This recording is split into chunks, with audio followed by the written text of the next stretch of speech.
Can I just explain life patterns and what I meant? And I don't even know, it's such a general way to talk about it, but I was just thinking about how we literally just do what we know, right? So unless you're like really hyper conscious every minute, we're kind of just moving through life on autopilot. It's like, this is what I do in the morning. This is what people do. This is what I eat. This is what I say. And those things are patterns that we've developed in our life, starting in childhood, and things that became normalized, that were normalized in culture, things that are a result of our trauma, things that are a result of our positive experiences. And we just kind of develop this way of being in the world where we're like, this is how you do it.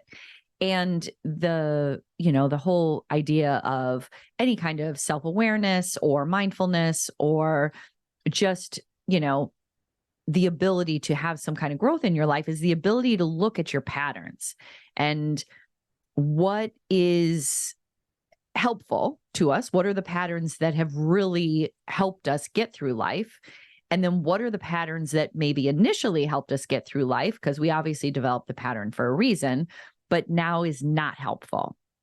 And I think that what I was really talking about is not only focusing on us questioning our patterns, but in the second paragraph, I talk about how just because you are questioning your patterns doesn't mean everybody in your life is questioning your patterns. Wouldn't it be easier if other people question their patterns at the exact same time we're questioning our patterns? Yes. And sometimes when I'm in the process of questioning patterns, because we do this our whole life, right? It's not like you one time look at your life and say, oh, I'm going to question these patterns and I'm never going to do this again. There's like there's all sorts of different patterns, and some of them are layered and, they're multidimensional. So we continue to do this our whole life.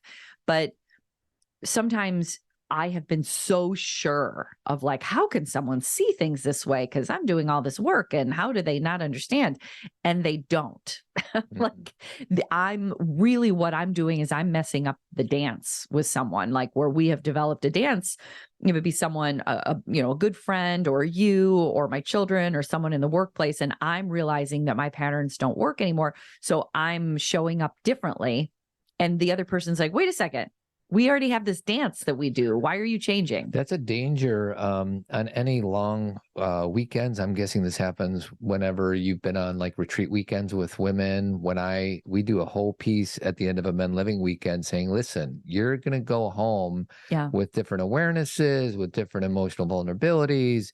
And you're going to, sometimes guys assume that either something awful happened, like they'll try to fix their partner and help them understand how enlightened they have now become, which is just a terrible idea. Or they choose to interact differently as a result. And the person that left for the weekend was one person. And now you're coming back with these different tools or different energy, and it really throws the partner off. So that's a very tricky thing. And that's just a very obvious example of when that can happen. Well, and, in those kind of situations where you have, you go away for a weekend and you learn things and you have ahas, I consider that an intellectual awareness that you had. Like maybe you had a deep body, like a somatic response, like, wow, this is something I know, or now I'm feeling more rejuvenated, or someone gave me information that I've been, trying to access forever.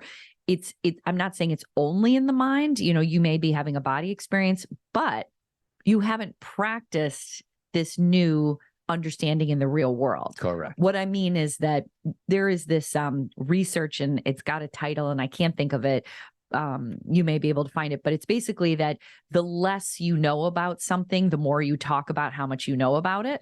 Interesting. Someone will just enough to be dangerous, that type of thing. Well, people tend to like to teach things. I'm raising my hand, by the way. That they don't fully understand or yet embody. Another example would be like you read a book, a good self-help book, and you think of all the other people that need to hear this, instead of me taking ownership over what I'm learning in this book and putting it into practice without telling anybody how self-aware I am as a result of reading this book. And actually, it literally is research, Todd. Like I've heard Adam Grant talk about it. I've heard it's somebody who reads one article about something, thinks they know more than the person who has studied it their whole lives. And that's because the more you study something, the more layered and the more complex and the more paradoxical it becomes. Yeah. Because when you really dive into something, you realize that there are no simple answers. But somebody who reads an article tends to think there's simple answers because they're basically going off of whatever the writer of that article said. Yeah. You know, I'm seeing that a lot in Congress right now. You know, people who are like, well, I read this thing and so you're this and and it's like, you don't have the full scope of what this thing is. Right. So I consider that very similar to people who go to a conference or who read a book and they have new information, which is cool. Like there's nothing wrong with that. That's actually great.